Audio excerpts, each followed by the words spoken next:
পরিবারের মধ্যে ন্যূনতম দিনই শিক্ষা না থাকলে যা হয়।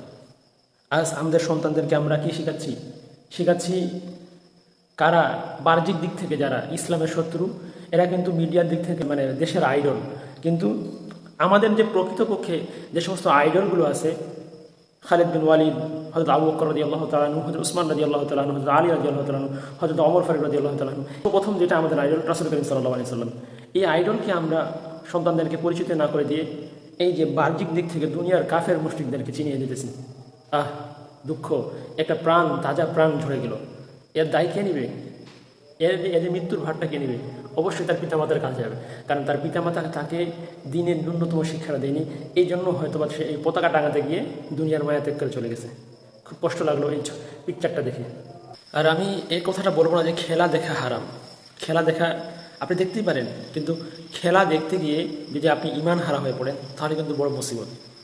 আপনি খেলা দেখুন এবং খেলা উপভোগ করুন, কিন্তু এমন কাজ না করুন যাতে আপনার জীবনের ঝুঁকি বাড়ে এবং আপনি পরকালে আপনাকে আল্লাহর কাঠগড়ায় দাঁড়িয়ে যেতে হয়। এই সমস্ত কাজ না করি।